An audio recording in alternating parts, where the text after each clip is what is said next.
mayoga ngai Kajira yolo shona Erada mayoga ngai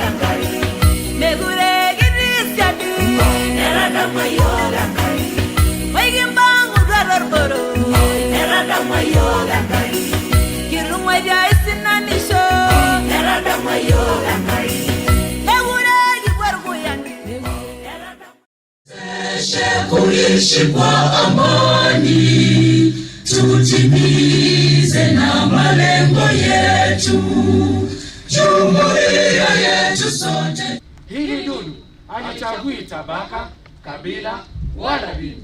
Mdudu akikushika sio mwisho wa maisha. Mdudu kianzilishi ni nani? Ni nyie makwini. Kipenzi changu Fatuma, sema. Sogesha kiti karibu. Kuna jambo la niuma na kulaumu muhimu. Hii kuhara na homa, chanzo chake unijibu. Hii homa nilionayo, kianzilishi ni wewe. Niko umechelewa, usinitie kinywani. Sasa wadhoofika, Fatuma ndio. Wanacho mwarukia, ministeri mwadandia. Waziri wetu wa afya, Bwana Mtaikapo, amechoka koo, jamani tujikinge. Janga hili la corona, halichagui mzima, kijana au mzee.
Niligundua ya kwamba niko na virusi mwaka wa 1989, nikaenda nikajipima. Bwana yangu akaenda mwaka wa 1992. Hakukuwa dawa wakati huo. Wakati huo tulikuwa tunatumia miti ya Wamasai, lakini bahati mbaya akaenda kama dawa haijapatikana. Mjane wa virusi za ukimwi saa nyingine tunaona wananyang'anywa mashamba na wanaambiwa wao ndio walilete ukimwi katika familia. Hakuna mtu kama vile daktari amesema angetaka kuwa mgonjwa. Kuna mtu kweli angetaka kuwa mgonjwa? Hakuna. Kwa hivyo tafadhali, leo hii tumesherehekea virusi za ukimwi na COVID. Kila mtu wako hapa akumbusha watu wawili. Ukikumbusha watu wawili, si hii message sitaenea? Itaenea kabisa.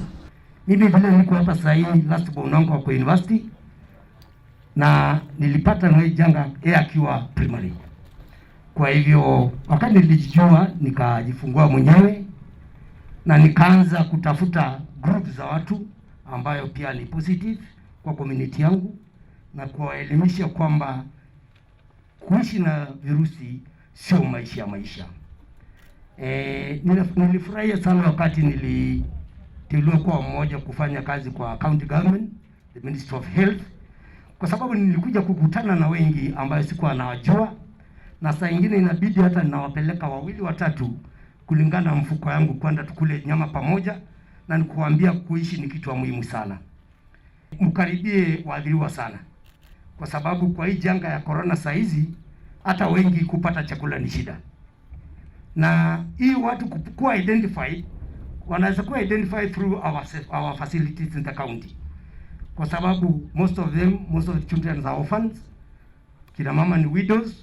Kwa hivyo pia ni watu ambayo wako karibu, wako muhimu sana kuwa karibu nao. The retention rate for patients on antiretroviral ARVs was however not affected much, since we issued patient drugs to cover between 3 to 6 months and reduced exposure of to COVID-19.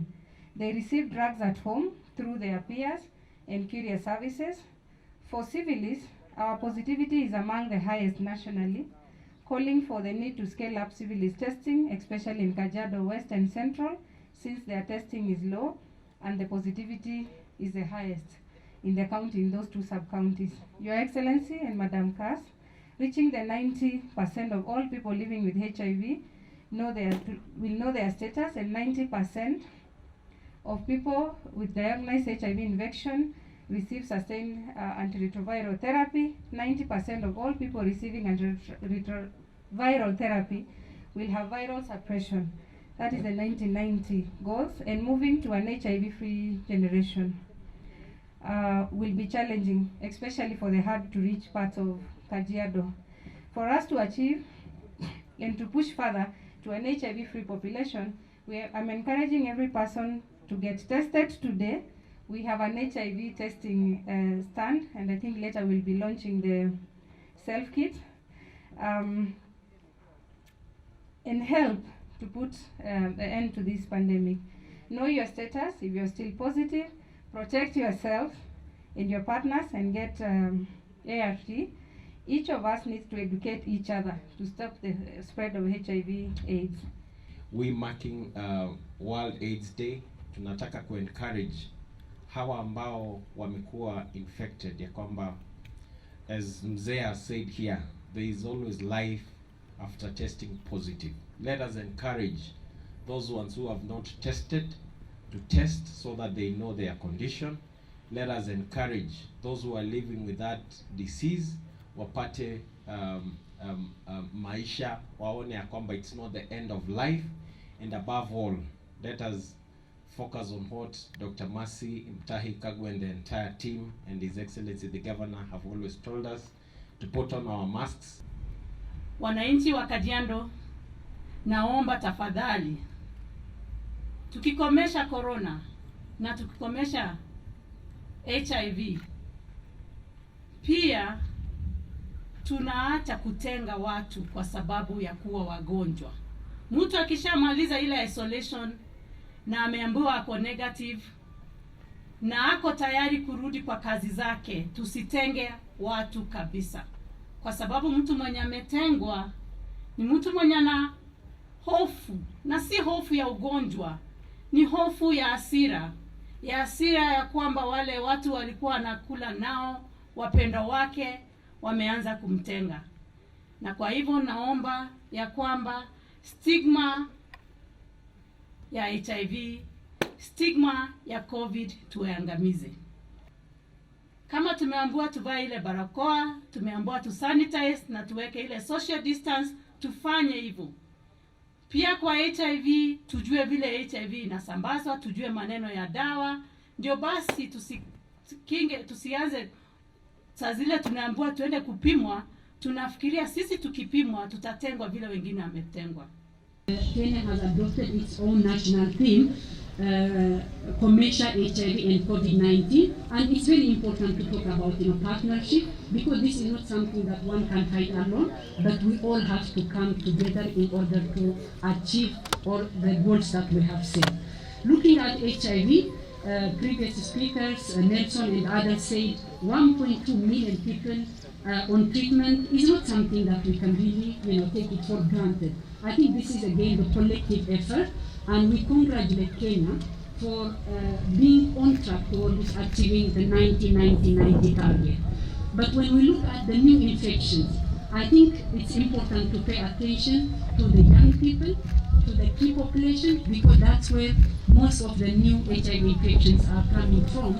So it's very important that we put communities at the center, we put people at the center to make sure that we avert the new infections that are happening among this group of population. One thing I want to tell you today during World AIDS Day, all of us know stigma, all of us know discrimination. You do not need language to know that you're being excluded. So we don't have to explain it further than that, okay? And so our theme, as a UNAIDS representative in Kenya said, Kenya has downloaded a theme from UNAIDS to be able to make sure that we own the process. And our theme is commercial HIV and COVID-19 to ODBK. Personal responsibility. It's about assigning yourself to say, I am protecting myself. There is no World AIDS Day that I've ever spoken and I've used this mask. But today, just as we have talked so much about jikinge usipate virusi ya HIV, today we are also saying do everything that we need in order to make sure that we protect. I also want to address one myth. Many people think that you cannot hear somebody if you're wearing a mask. So hiyo maneno ya kuangusha mask is just bad manners. So we just have to stop and speak from the place where you're speaking, because the highest form of infection comes when there is no social distance and you're talking closely together. So can I request, even for all those who are coming to speak around here, even when you go to the launch, keep your masks on. The same way you used to say the ABCs of HIV, A was abstinence, B was being faithful, and the third one was condoms. And what we used to say, it is not the only method, but it's an important method to protect yourself. So we continue to address the ABCs. Even as we give COVID stimulus, even as we give COVID food, can we also make sure that we include people living with HIV? Because a pandemic is a pandemic. HIV and human rights walk hand in hand. It is like the right hand and the left hand. And I remember in my early years of HIV programming, because I've been working on HIV from 1994, one of the things that a woman from El Salvador said is that HIV does not give me special rights, but it does not take away any either. And it's an important premise in which to plan our work. Na ninaomba watu wetu, kila mmoja wetu aweze kufanya juhudi ya kujitambua, kwa sababu kama hauja patwa na janga hili, shukuru Mungu na uweze kuzingatia njia ambazo itakuepusha. Tumeelezwa mara kwa mara kwamba ugonjwa huu unapatikana tu si kwa njia ya uasherati tu, mzazi kwa mtoto, haswa katika kule kujifungua, namna unaweza jiunga ama kujikata na kisu ama sindano iliyo na virusi hivi. Kwa hivyo tujue njia hizo na tuweze kujilinda kutokana na hayo yote. Ukishajitambua kwamba uko nayo, dunia haijafika mwisho. Kwa msaada wa wataalamu wetu, madaktari wetu, na hata kwa ushuhuda ya baba wetu ambaye amesimama hapa na mama yetu, umesikia kwamba wanaishi maisha ambayo kila mmoja wetu anaishi, na ni kwa sababu amejikubali. na pia ameamua kuzingatia yale sheria, maagizo ya kumwezesha kuishi maisha ya afya. Na unyanyapaa haitoki tu kwa wenzako, unyanyapaa unaanza kwako. Lakini ukishajikubali, na ninaomba watu wetu tusimuone mtu aliye na virusi kama ni mtenda dhambi, kama ni mtu ambaye amechukiwa na Mungu, kama ni mtu ambaye anaadhibiwa na Mungu kwa makosa. Hiyo sio ukweli. Hiyo sio ukweli. Wale watu wanahitaji upendo wetu. Tuwapende kama ndugu zetu, tuwapende kama dada zetu, tuwapende kama wazazi wetu, na tuishi nao bila ubaguzi. Bila ubaguzi. Vijana wetu, tujiepushe na njia na mienendo ambayo huchochea watu kujiingiza katika maneno mengine ya kuleta madhara ya uambukizi wa magonjwa haya. We have reduced the annual AIDS-related deaths from a high of 166,000 in 2007 to a current 20,000 in 2019. Kenya has also reduced the new infections from over 100,000 to around 41,000, again by the end of 2019. Again, Kenya has made successes in reducing the prevalence of HIV, moving from a high of 14% in the 90s to the current 4.5% in terms of HIV prevalence.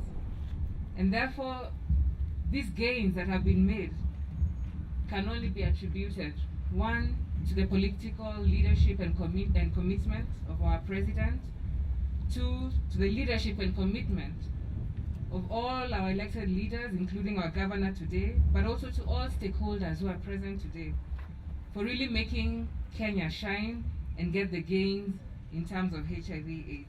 We're rolling out the UHC scheme, and we have about 20,000 cards available for poor families in Kajiado to be able to access services.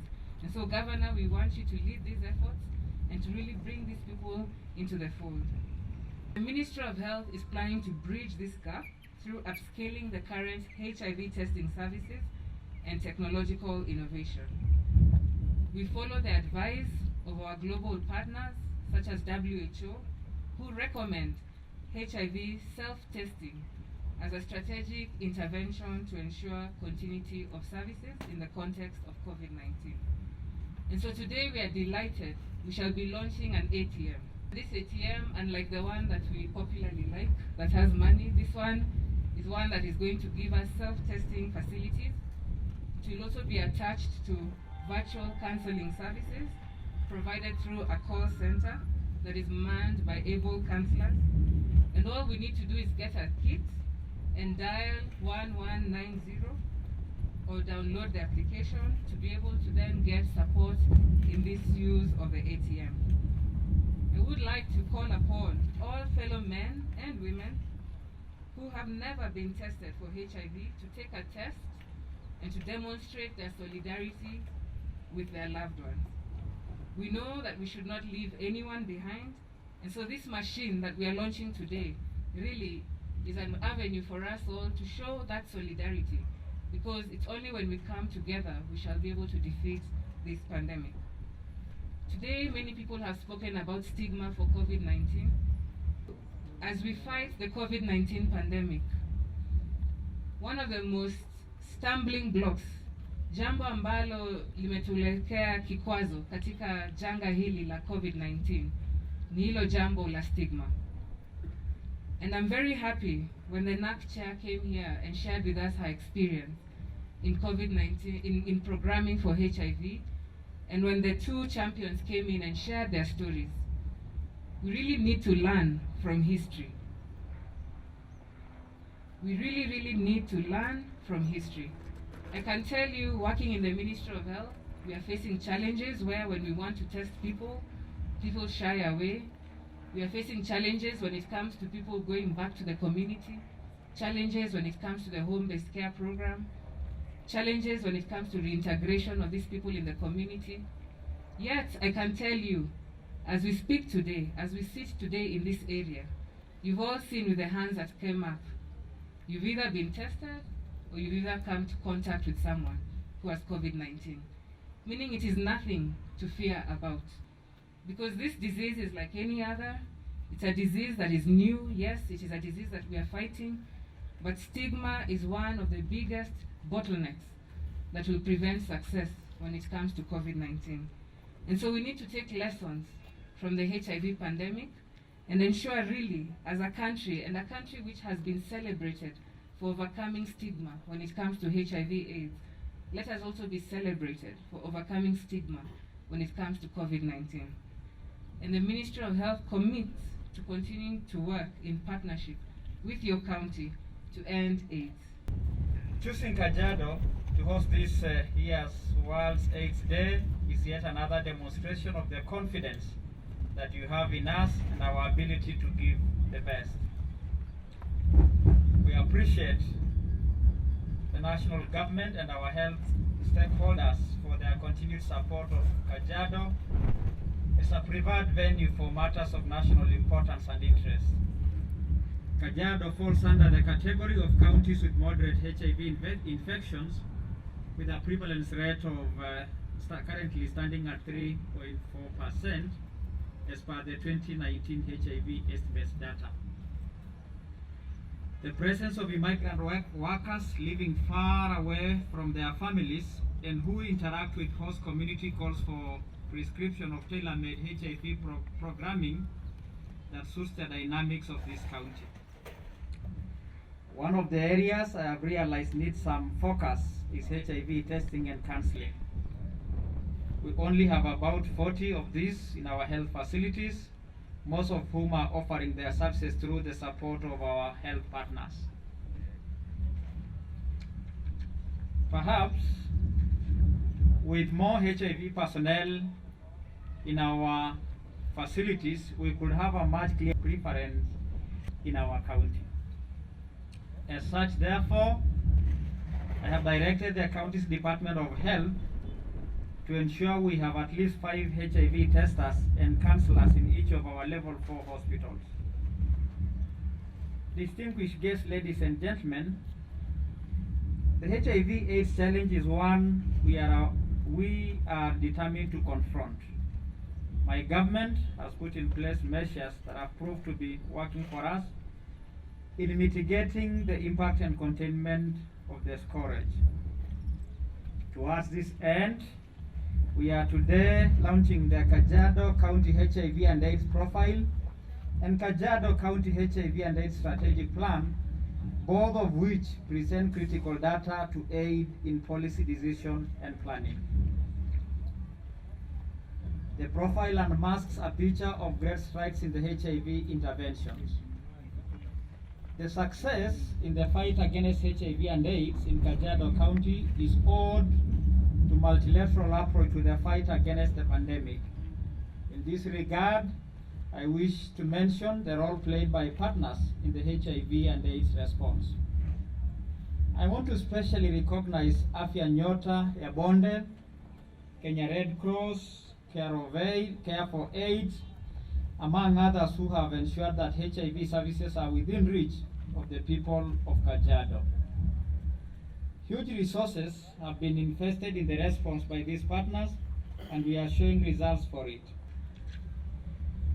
Domestic resources raised by the county government through budgetary allocations remain a drop in the ocean. As such, therefore, huge support from our valuable partners is inevitable. A working relationship between Kajiado County government and the national government through the Ministry of Health and the National AIDS Control Council as regards HIV and AIDS response can be described as one that is symbiotic and cordial. The Ministry of Health has continued to provide technical support, while NAC, which has always been at hand to offer technical assistance to the county, has been able to ensure that critical enablers such as policies, are up to date.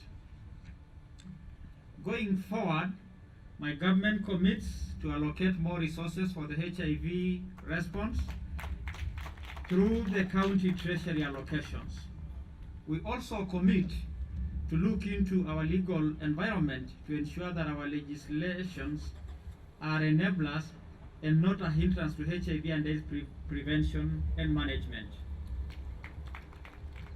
In this regard, my government plans to introduce a bill at the county assembly that will ensure that a certain percentage of our health budget goes into HIV domestic financing, as well as creation of a county fund for HIV and AIDS and non-communicable diseases.